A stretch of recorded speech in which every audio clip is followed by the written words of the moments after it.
Ma femme a rejoint un groupe qui se disait militant, mais qui ne faisait que flatter son ego.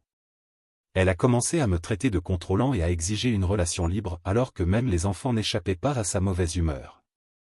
J'ai demandé le divorce, et, sans le vouloir, elle a récolté exactement ce qu'elle avait semé. Je me suis réveillé par terre, dans la salle de bain, tremblant, incapable de respirer. Mon père m'a trouvé là, en pleine nuit, et tout s'est effondré à partir de ce moment. Je pensais avoir déjà vu le pire, mais ce qui est venu après, m'a fait remettre toute ma vie en question. L'amour, la vérité, la personne avec qui j'avais bâti un foyer. Et ce n'était que le début. J'admirais les féministes jusqu'à ce que je rencontre ma femme. Pendant un moment, on était parfaits ensemble. Mais ensuite, elle a découvert un nouveau cercle social. Ces femmes n'étaient pas seulement pleines d'opinions, rien ne les satisfaisait. Si on leur tenait la porte, on était accusé de les infantiliser. Si on ne la tenait pas, on était irrespectueux et arrogant. Marcher derrière elle? Terrain pervers. Marcher devant? Un égocentrique. Mais je croyais pouvoir faire confiance à ma femme, je croyais qu'elle ne suivrait pas ce genre d'idéologie. Et pourtant, elle l'a fait. Et elle a fini par détruire non seulement sa propre vie, mais aussi notre mariage. Tout a commencé par quelques disputes par-ci, par-là. Après un service de 14 heures, je laissais parfois la vaisselle dans l'évier et soudain j'étais responsable de tous les agresseurs qui n'avaient jamais été punis.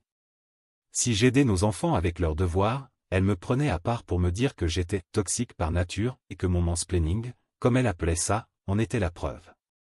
La femme douce et attentionnée que j'avais épousée semblait disparaître sous mes yeux, remplacée par une personne froide et hostile. Puis j'ai eu une sensation horrible au ventre. Je jouais à un jeu vidéo avec mon fils, j'ai tendu la main pour un « check », mais il a eu peur. Mon cœur s'est brisé sur le coup. J'ai confronté ma femme à ce sujet, et elle m'a répondu que j'avais un « ego masculin fragile ». Elle a dit que notre fils n'avait pas vraiment peur, que j'inventais ça pour me sentir supérieur à elle, à cause de mon insécurité. Perdu et complètement déboussolé, j'ai décidé de surveiller davantage nos enfants au quotidien. Et j'ai vu à quel point ils changeaient. Petit à petit, ils ont cessé d'être des enfants joyeux et pleins d'énergie, pour devenir de plus en plus timides et repliés sur eux-mêmes. Notre fils s'est même remis à faire pipi au lit. À ce stade, je me souciais bien plus du bien-être de nos enfants que de l'état de notre mariage. Un jour, je suis rentré plus tôt à la maison et j'ai vu une voiture inconnue dans notre allée. Mon cœur s'est brisé. Mais au lieu de la confronter, je suis allé dans un snack, puis je suis revenu quelques heures plus tard. Quand je suis rentré, je lui ai directement demandé qui elle avait fait rentrer chez nous pendant que je travaillais toute la journée. Des amis, a-t-elle répondu. Je n'ai pas le droit d'avoir une vie en dehors de cette maison misérable? À ce moment-là, j'ai compris, elle se fichait complètement de notre famille. Ce n'était pas la femme que je croyais connaître. Et quand j'ai vu que nos enfants passaient de timides à carrément effrayés, j'ai décidé de lui retirer un des droits humains les plus fondamentaux, le droit à la vie privée. Mais en fouillant son téléphone, la plupart des messages avaient déjà été effacés. Ce qu'il restait, en revanche, était alarmant, une conversation avec l'une de ses nouvelles amies, où elle discutait de la manière dont Kayla, ma femme, devait me proposer une relation libre. L'amie lui conseillait d'y aller doucement, pour me faire croire que l'idée venait de moi. C'était évident qu'elle me trompait, mais à ce stade, ce n'était même plus ça qui comptait le plus. Ce que je voulais vraiment savoir, c'était, qui s'approchait de mes enfants. Alors j'ai commencé à élaborer un plan. Un plan pour obtenir la garde exclusive des enfants. Et comme on n'avait pas de contrat prénuptial, je devais aussi m'assurer d'avoir les moyens financiers de rester un bon père. Quand Kayla a enfin mentionné l'idée d'une relation ouverte, comme si c'était un sujet lancé au hasard pendant le petit déjeuner, j'étais prêt. Mon téléphone enregistrait la conversation depuis ma poche. Elle mélangeait son porridge tranquillement et a dit. J'ai lu un article sur les couples qui vivent une relation libre, tu en penses quoi? Je n'ai pas crié. Je n'ai pas explosé. Je l'ai juste regardé droit dans les yeux, la mâchoire serrée, et j'ai dit. C'est qui? Son air de supériorité a disparu instantanément, comme un masque qui tombe. De quoi tu parles, a-t-elle bafouillé. Mais je ne tombais plus dans son jeu d'innocente. Finalement, Kayla a avoué, 2 coups d'un soir, pendant que je bossais. Pire encore, quand ces hommes venaient à la maison, elle forçait nos enfants à dormir par terre dans le salon, pendant qu'elle allait avec eux dans la chambre d'un accent grave côté suffisamment fort pour que les enfants entendent tout. C'étaient des hommes mariés, avec des enfants eux aussi. Des pères qui, tout comme moi, pensaient probablement être dans une relation sincère et engagée. Et puis la bombe est tombée, elle prévoyait de se mettre avec un collègue de travail, et avait déjà décidé d'aller jusqu'au bout, parce que « ça me fait du bien et t'as pas le droit de me contrôler ». La façon dont elle a dit ça, avec défi et sans aucun remords, montrait clairement que ce n'était pas une confession, c'était une déclaration d'indépendance vis-à-vis de nos vœux de mariage. Comme si cela ne suffisait pas, elle a encore suggéré de me caser avec une de ses amies, qui me trouvait canonne. Kayla a dit ça comme si elle m'offrait un lot de consolation. Mais je l'avais déjà vue, cette fameuse amie. Toujours en train de crier, toujours une expression méprisante sur le visage, et physiquement agressive. Je ne m'en approcherai même pas avec une perche de 3 mètres. Ma tête tournait, mais j'ai réussi à garder assez de calme pour lui demander son téléphone. Étonnamment, elle m'a montré le schéma de déverrouillage et est allée à la salle de bain. À ce moment-là, j'ai verrouillé la porte de mon bureau et lancé un logiciel de récupération de données. Ce que j'ai trouvé m'a brisé. Des conversations explicites. Des rendez-vous prévus. Des commentaires humiliants sur moi et sur notre mariage.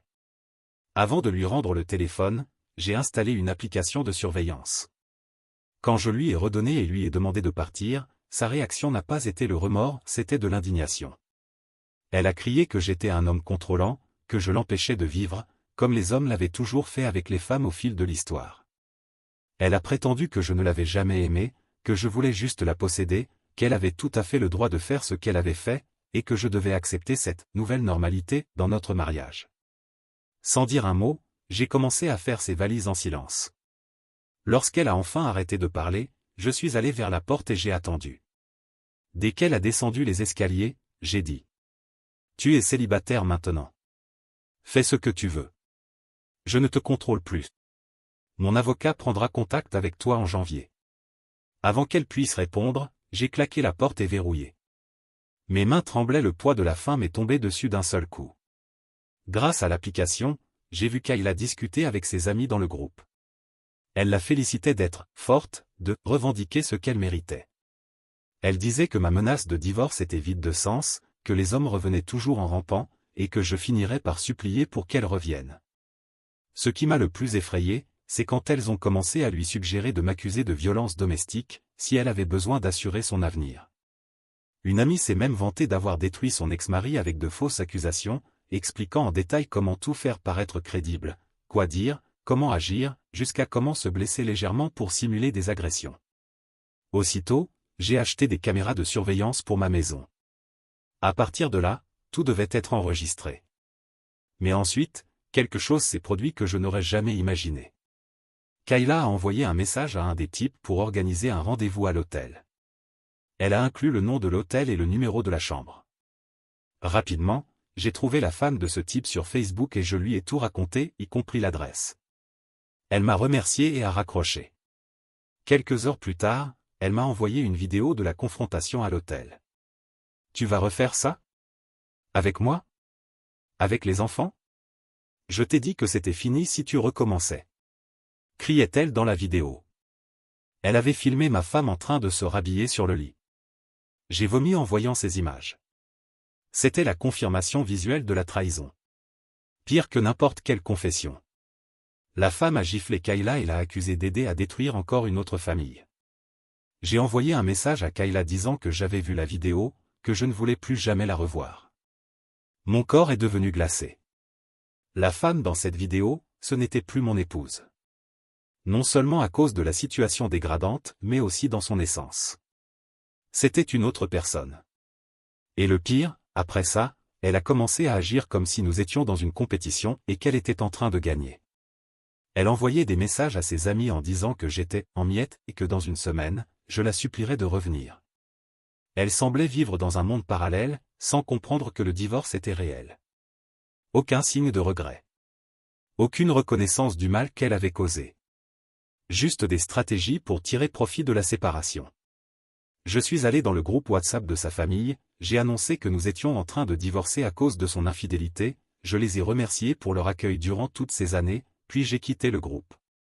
J'ai reçu plusieurs appels et messages, mais je n'ai répondu à aucun. Chaque fois que je racontais ce qui s'était passé, la douleur se rouvrait. J'ai tout raconté à mes parents. Mon père, furieux, a envoyé un message à Kayla disant qu'elle ne serait pas la bienvenue à Noël. Aujourd'hui, je vis chez mes parents. Entouré de souvenirs d'enfance qui m'apportent un peu de réconfort au milieu du chaos. Mon patron m'a donné un congé jusqu'à mi-janvier, voyant que je n'étais pas en état de travailler. Grâce à l'appli, j'ai continué à surveiller ces conversations. J'ai vu des messages de plus en plus désespérés.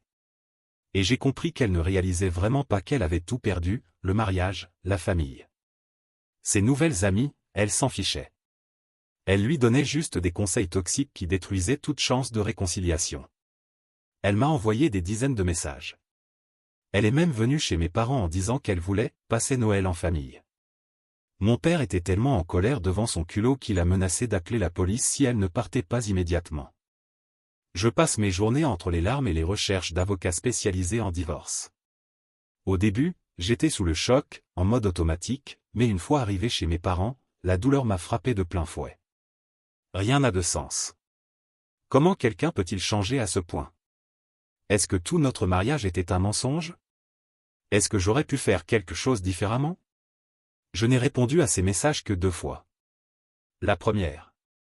Peu importe ce que tu dis. Je ne sais pas qui tu es. Cette personne n'est pas ma femme. Ma femme ne briserait jamais mon cœur et mon âme en souriant. Nous allons divorcer. Ce que tu veux ne m'intéresse plus. Tu n'as plus aucun droit sur moi. C'est fini. Et la deuxième. Comme je te l'ai dit, tu n'es pas ma femme. Je ne te reconnais pas. Ma femme n'aurait jamais condamné nos enfants à grandir dans une famille détruite. Toi, qui que tu sois, tu sembles fier de ce que tu as fait. Ma femme était aimante, attentionnée, ma meilleure amie. Toi, tu es une aberration égoïste et narcissique. Après ça, elle a cessé d'écrire. Peut-être que, finalement, elle a compris.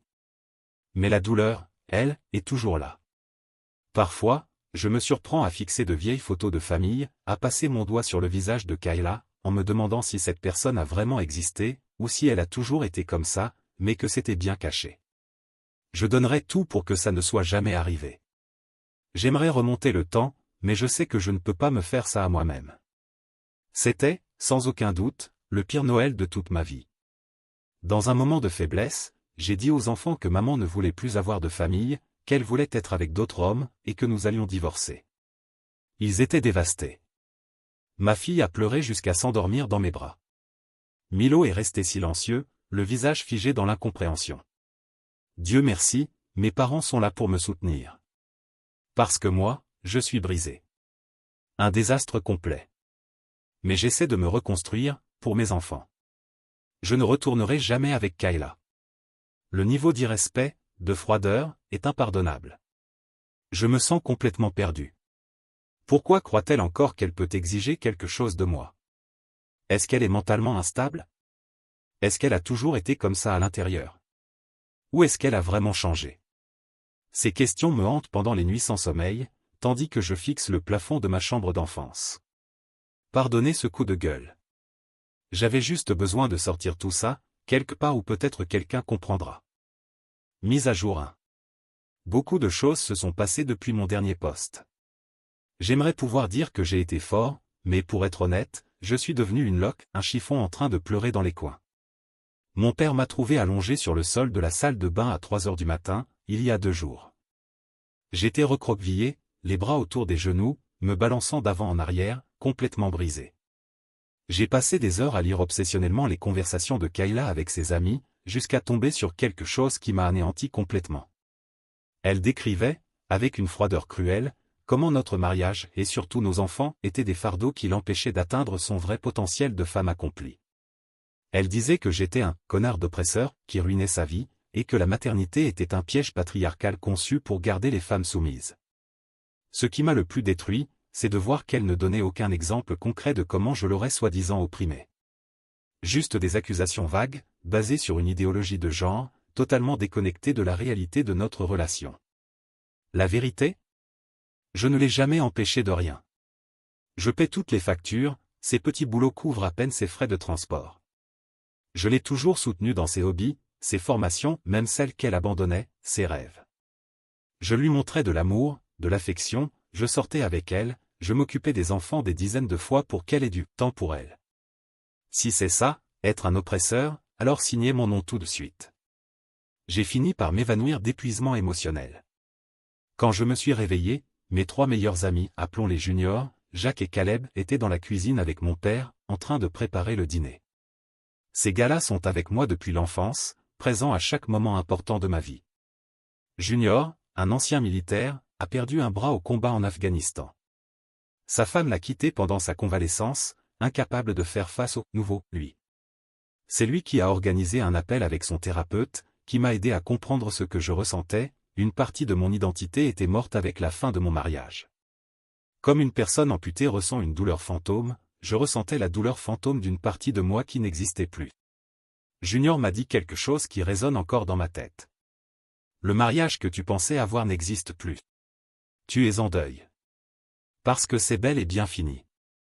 Jacques, un cadre dans une entreprise de sécurité, a contacté un grand cabinet d'avocats, le même que sa boîte à en contrat.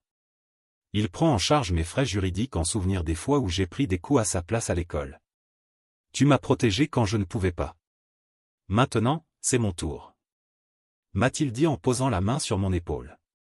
Caleb, prof dans une école privée et père de 7 enfants, oui, 7, s'occupe de mes enfants pendant que j'essaie de me reconstruire. Ses filles aînées lisent des histoires à Brier et Milo avant de dormir, apportant un peu de normalité au milieu du chaos. Hier, la journée a commencé par un test MST. Le résultat? Kayla m'a refilé une chlamydia. Je vais devoir refaire un test dans 6 mois pour m'assurer que je n'ai pas contracté quelque chose de plus grave, comme le VIH. La pitié envers moi-même s'est transformée en colère. Le regard plein de compassion du médecin en me prescrivant des antibiotiques n'a fait qu'empirer ce sentiment de violation. La plaisanterie est terminée. Je vais me battre pour obtenir la garde exclusive. Et si je peux, je ne lui laisserai rien. Mon avocat a retrouvé l'ex-mari de l'amie féministe de Kayla, celle qui se vantait d'avoir ruiné sa vie. On a discuté par WhatsApp. Sa voix tremblait pendant qu'il me racontait comment elle l'avait laissé vivre dans sa voiture, presque sans contact avec ses enfants pendant 4 ans, pendant qu'elle profitait de la maison qu'il payait et racontait aux enfants que leur père ne les aimait pas assez pour leur offrir un foyer. Maintenant je me prépare à la guerre. Mon avocat m'a même suggéré de demander une ordonnance restrictive préventive, surtout en ce qui concerne notre fils, puisque Kayla tient de plus en plus souvent des propos ouvertement anti-hommes. On rassemble des preuves d'abandon, de comportements instables et de visions extrêmes qui pourraient nuire au développement psychologique des enfants. Hier, j'ai eu un appel Zoom avec Kayla. Depuis qu'elle s'est pointée chez mes parents, elle n'a ni cherché à me contacter, ni à voir les enfants. Pendant l'appel, elle était beaucoup trop apprêtée, maquillage lourd, décolleté exagéré, complètement hors contexte. Elle a passé tout le temps à essayer de me provoquer, mais je suis resté calme. Je lui ai dit que la conversation était enregistrée à des fins légales. Elle a commencé avec un discours absurde sur les différents types d'hommes et comment elle avait hâte d'en explorer d'autres une fois les restrictions levées. Ses yeux fuyaient la caméra, comme si quelqu'un était hors champ, probablement ses copines. Je me suis contenté de répondre. Tes loisirs ne m'intéressent pas. Je veux parler du divorce et de la garde des enfants. Elle s'est mise en colère, m'a traité de pathétique et d'ennuyeux. Elle est allée dans la salle de bain, mais a seulement coupé son micro. On l'a vu clairement discuter avec ses amis, balançant toutes sortes d'insultes contre moi, juste parce que je suis un homme. Et elle l'encourageait à continuer. Après 45 minutes de ce cirque, j'ai terminé la conversation. Très bien. Ce sera un divorce conflictuel, alors. Ah, et tu m'as refilé une chlamydia. Contrairement à toi, je n'ai couché avec personne d'autre, donc tu ferais mieux de courir à une clinique. Elle a froncé les sourcils, comme si elle ne me croyait pas. Elle a tenté de me rejeter la faute, accusation ridicule, vu que j'ai été fidèle pendant tout le mariage. J'ai envoyé l'enregistrement à mon avocat. Sa réponse? C'est de l'or. Comme le téléphone est légalement encore à mon nom, tout comme l'abonnement, les historiques de conversation peuvent être utilisés en justice. Son empreinte numérique sera sa propre ruine. Ça fait encore mal. Mais maintenant, je vois ça comme une douleur fantôme. La pitié est derrière moi. Maintenant, c'est la guerre. Je vais protéger mes enfants. Ils feront une thérapie, auront tout le soutien dont ils ont besoin. Kayla ne sera plus qu'un souvenir lointain. Et moi? Je vais reconstruire une vie meilleure. Mise à jour 2. 2 semaines se sont écoulées. Les gens continuent de me dire que je suis fort, que je suis en train de gagner. Quand je relis mes propres messages, je comprends comment la colère a pu me faire paraître confiant, déterminé. Mais la vérité? Je ne vais pas bien. Je ne voulais pas que tout ça arrive. Je voulais retrouver ma famille, intacte. Je voulais une vie longue et paisible aux côtés de Kayla, regarder nos enfants grandir. Mais c'est fini. Personne n'a gagné. J'ai perdu, Kayla a perdu et surtout, nos enfants ont perdu. Leur monde a été détruit, sans qu'ils aient commis la moindre faute. C'est comme si on me félicitait d'avoir perdu mes 2 jambes, juste parce que j'ai réussi à sauver une moitié de genou. Je n'arrive toujours pas à bien dormir. Et quand j'y arrive, ce sont des cauchemars qui me réveillent en sueur, haletant. Je rêve de Kayla dans les bras d'autres hommes, en train de se moquer de moi. Je rêve de mes enfants en pleurs, appelant leur mère, pendant que je reste là, impuissant. Parfois je me réveille en tendant le bras dans le lit, la cherchant. Oubliant, quelques secondes, tout ce qui s'est passé jusqu'à ce que la réalité me frappe à nouveau. Aujourd'hui, l'hôpital m'a appelé. Je suis toujours la personne à contacter en cas d'urgence pour Kayla. Et elle est encore sur ma mutuelle. Il y a eu un incident. Elle a perdu des dents, s'est fracturé la mâchoire, devra être hospitalisée plusieurs jours. L'infirmière a tout décrit de façon clinique, neutre. Mais on ne pouvait pas ignorer la gravité. Je suis arrivé avec ses parents. On a découvert que certaines de ses nouvelles amies l'ont violemment passée à tabac. Quelqu'un leur a dit que mon avocat avait des captures d'écran de l'amie féministe de Kayla qui se vantait d'avoir ruiné la vie de son ex, les mêmes captures tirées du portable de Kayla. Les amis ont cru que c'était elle qui avait transmis ces preuves. Résultat? Une raclée violente. Virée du groupe. La cruauté de l'ironie est glaçante. Ce sont ces mêmes personnes qui l'ont poussé à tromper, à tout abandonner, à se libérer, qui l'ont frappé et laissé tomber avec brutalité. Le plus choquant? Elles ne se rendent toujours pas compte que je continue à surveiller son téléphone. Je vais garder la mutuelle et le portable actifs jusqu'à ce que le divorce soit finalisé. Mais je ne croirais que c'est fini le jour où j'aurai les papiers signés en main. Il y a encore une partie de moi qui veut la protéger malgré tout. 11 ans d'amour, ça ne disparaît pas du jour au lendemain, même après tant de destruction. Mais la vérité, c'est que Kayla n'a plus rien. Avec la mâchoire maintenue par des fils, elle pouvait à peine parler. Et pourtant, elle a demandé à revenir à la maison. Ma réponse? Même pas dans 1 million d'années. Sa mère a aussi refusé de l'aider financièrement, à moins qu'elle reste sobre pendant au moins 1 an. Ils lui ont proposé un hébergement, oui, mais à des conditions, pas de téléphone, aucune visite, thérapie obligatoire. Pour la première fois, j'ai perçu une toute petite étincelle de regret. D'une voix étouffée, elle a dit. Désolé d'avoir tout gâché.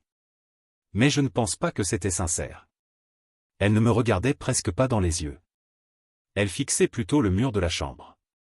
Et malgré tout ça, ça me fait mal de la voir dans cet état. J'ai envie de la protéger. Mais c'est une adulte. Et son comportement est dangereux, instable. Je dois protéger mes enfants. Curieusement, elle n'a pas posé de questions sur l'audience. Ni sur son amie qui, elle aussi, a été gravement blessée. Elle est restée là, assise. Plus gênée par notre présence que reconnaissante. Son père avait le même regard que celui que je porte depuis des semaines. Déception et incompréhension. Je ne comprends toujours pas pourquoi elle a fait tout ça. Elle a détruit sa propre famille. Elle a infligé une douleur immense à tout le monde autour d'elle. Pourquoi? Un peu d'adrénaline? Des plaisirs éphémères? C'en est trop. Je coupe tout contact avec elle. Je ne lui reparlerai que si elle reste sobre pendant très longtemps, si jamais ce jour arrive. Parce que moi, je ne supporte plus cette folie. Mise à jour 3. 1 mois s'est écoulé. Beaucoup de gens m'ont envoyé des messages pour demander des nouvelles. J'allais en publier une hier, mais je n'en ai tout simplement pas eu la force. Je suis épuisé, déprimé. Je dors à peine et quand j'y arrive, ce sont les cauchemars qui me hantent. Il y a des jours où j'ai du mal à sortir du lit, et je ne me force à avancer que parce que mes enfants ont besoin de moi. La bonne nouvelle, c'est que vont de mieux en mieux. Mon père a été incroyable. On est allé skier dans son chalet le week-end dernier, juste lui, moi et les enfants. C'était merveilleux de les voir enthousiastes, le visage rougi de joie sur la piste pour débutants. Pendant quelques brefs instants, j'ai presque réussi à oublier tout ce qui s'est passé. En ce moment, je n'ai plus aucun contact avec Kayla. J'ai seulement parlé à l'une de ses amies, celle qui était dans un état critique. Elle s'est réveillée, mais elle est en très mauvais état. L'infirmière m'a dit que personne n'était venu la voir. Même sa propre famille refuse de lui rendre visite. L'aile de l'hôpital était d'un silence oppressant, juste le bruit des machines et l'odeur de désinfectant dans l'air. Par peur que les mêmes femmes qui ont attaqué Kayla ne s'en prennent à moi ou aux enfants, j'ai demandé à parler avec elle. Elle a commencé la conversation de façon surréaliste en me proposant des faveurs tarifées pour $20. Ses yeux étaient vides, sa peau pâle, couverte d'ecchymose. Je lui ai proposé 50 en échange d'informations. Et ce qu'elle m'a raconté m'a brisé. Toutes ces amies féministes de Kayla, de grosses consommatrices de drogue. Celle qui se vantait d'avoir détruit son ex-mari, c'est elle qui a introduit Kayla dans le groupe, même si les autres n'étaient pas d'accord. C'est aussi elle qui l'a initiée à la drogue. Elle se prostitue pour financer leur consommation. Elle se cache derrière un discours féministe pour protéger leurs égos brisés. Kayla a d'abord été attirée par l'idéologie, puis elle est devenue accro à la méthamphétamine, et a commencé à vendre son corps pour de l'argent. Découvrir que la femme que j'ai le plus aimée dans ce monde en est arrivée à vendre son corps pour entretenir une addiction, c'était comme un coup de poignard en plein cœur. Ça explique pourquoi elle ne voulait que de l'argent dans le divorce. Chaque révélation était une nouvelle lame dans un cœur déjà ravagé. Personne ne vient voir cette femme à l'hôpital. Elle a volé, trahi, menti, détruit toutes ses relations. Et elle m'a dit, sans hésiter, qu'elle était triste d'avoir survécu. Elle ne voit aucun avenir pour elle. J'ai pleuré en entendant son histoire. Pas pour elle, mais pour tout ce que Kayla est devenue. Je ne cherche pas à excuser Kayla. Elle a choisi de jouer avec le feu et elle a tout perdu. Mais comprendre l'addiction aide à expliquer ce qui semblait inexplicable, le changement de personnalité, les crises de rage, le mépris total pour ceux qui l'aimaient le plus. Beaucoup sur Reddit m'ont averti qu'elle pourrait tenter de mettre fin à ses jours, et ils avaient raison. Elle a fait quelque chose de très grave pour échapper à sa douleur. J'en avais déjà discuté avec son père. On s'était mis d'accord pour la surveiller de près. Samedi, alors qu'on était au chalet, j'ai reçu un message, qui ressemblait à une lettre d'adieu. Elle y avouait sa dépendance, le fait qu'elle se prostituait pour obtenir de l'argent. Elle disait qu'elle avait déçu tout le monde et laissait entendre qu'elle prenait la seule décision possible. Les mots étaient confus, décousus, mais l'intention était claire. J'ai immédiatement appelé son père et partagé sa localisation grâce à l'application de surveillance. Il l'a retrouvée inconsciente sur un banc de parc. En hypothermie. Presque morte. S'il avait mis quelques minutes de plus, je préfère ne pas y penser. Malgré tout, je ne voulais pas qu'elle parte. Elle reste la mère de mes enfants. La femme avec qui j'ai un jour construit une vie. Aujourd'hui, elle est traitée à la méthadone. Son père a été nommé tuteur légal, après avoir prouvé qu'elle avait abandonné ses enfants, ce que la justice considère comme une preuve d'inaptitude mentale encore plus claire qu'une tentative de suicide. Elle va être internée dans un centre de désintoxication sous sédation. Les médecins disent que le chemin sera long, douloureux et sans aucune garantie. Heureusement, je n'ai pas annulé son assurance vie. Grâce à cela, le traitement est couvert. J'ai proposé une aide financière, à condition qu'elle ne sache pas que ça vient de moi.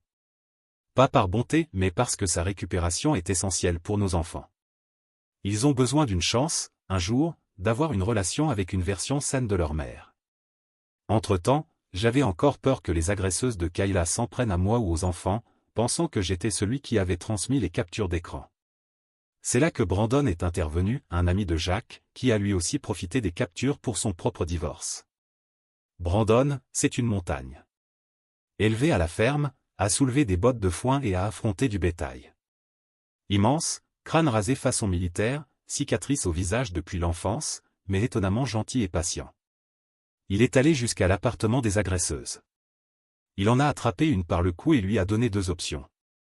Soit vous allez au commissariat confesser l'agression, soit vous avez affaire à moi et vous repartirez d'ici avec des séquelles permanentes. Ils ont couru jusqu'au poste. Je n'ai jamais vu quelqu'un se rendre aussi vite. J'ai trouvé un nouvel appartement avec l'aide de Jacques. Il est plus petit que notre ancienne maison, mais suffisamment spacieux pour moi et les enfants, et il est situé près d'une bonne école. Je décore leur chambre petit à petit, en essayant de faire de ce nouveau foyer un endroit sûr et chaleureux. Malgré tout, je me sens profondément reconnaissant. Ce qui me maintient debout, ce sont mes amis, ma famille et la responsabilité d'être fort pour mes enfants. Mon cœur souffre encore pour Kayla. Et malgré tout, je ne regrette pas de l'avoir aimée. J'aime encore celle qu'elle a été autrefois. Mais je sais que nous ne pourrons jamais être à nouveau ensemble. Elle n'est plus la même personne, et trop de douleurs nous séparent. Malgré tout, nous avons eu une belle vie avant que tout ne s'effondre. Et je n'aurais jamais eu mes enfants sans elle, et je ne les échangerai pour rien au monde. La douleur restera, mais j'espère être assez fort pour la supporter. Il y a des jours où j'en doute. Mais d'autres où j'entrevois des fragments d'un futur possible. Différent de ce que j'avais imaginé, mais, peut-être encore digne d'être vécu. Curieusement, le fait de savoir que Kayla était dépendante a aidé mes enfants à mieux comprendre. Il est bien plus facile d'expliquer que maman est malade et a besoin de temps pour guérir que d'expliquer la trahison et l'abandon. Ils lui ont écrit des lettres. Je les garde précieusement, en attendant le jour où elle sera assez bien pour les lire. La résilience des enfants me surprend. Ils s'adaptent tant qu'ils reçoivent un soutien honnête, avec des explications adaptées à leur âge. Aujourd'hui je suis triste. Épuisé. Mais Brandon est là, avec ses enfants. Ce soir, on va regarder Madagascar 3. J'essaie de créer de bons souvenirs au milieu de l'obscurité. Les enfants ont l'air d'aller mieux. Ils rient plus facilement, et les cauchemars deviennent plus rares. Je crois que nous allons nous en sortir. Pas aujourd'hui. Ni demain. Mais, un jour. Merci à tous pour les messages, le soutien, la bienveillance. La gentillesse d'inconnu m'a sauvé dans mes pires moments. Kayla est décédée. Elle a fait une overdose pendant sa cure de désintoxication. Personne ne sait exactement comment elle a obtenu les drogues. Un des médecins a émis l'hypothèse qu'elle aurait peut-être avalé un sachet caché, qui se serait rompu pendant la désintoxication, libérant une dose fatale d'un seul coup. J'ai tenu nos enfants dans mes bras pendant qu'ils pleuraient, leur petit corps secoué par la douleur. Je n'ai pas réussi à les consoler. Comment expliquer à des enfants que leur mère ne reviendra jamais? Que la maladie l'a emporté pour toujours? Je n'ai pas de réponse. Seulement des larmes, qui ne cessent de couler. Ce sera ma dernière publication. Je ne répondrai plus aux commentaires. Merci à tous ceux qui m'ont offert des conseils utiles et du soutien durant cette longue et sombre nuit. Commentaire Monsieur Reddit. Cette histoire est à la fois bouleversante et profondément humaine. Elle montre comment des choix impulsifs peuvent détruire des villes mais aussi la force de ceux qui tiennent bon au milieu du chaos. Le protagoniste n'est pas parfait, mais son courage à protéger ses enfants et à reconstruire un avenir mérite le respect. Que cette histoire soit un avertissement, mais aussi une inspiration pour ceux qui traversent des moments difficiles, même dans les nuits les plus sombres, une lumière peut encore briller à l'horizon. Si vous avez aimé cette histoire, n'oubliez pas de liker, de vous abonner à la chaîne et de la partager avec quelqu'un qui croit au karma.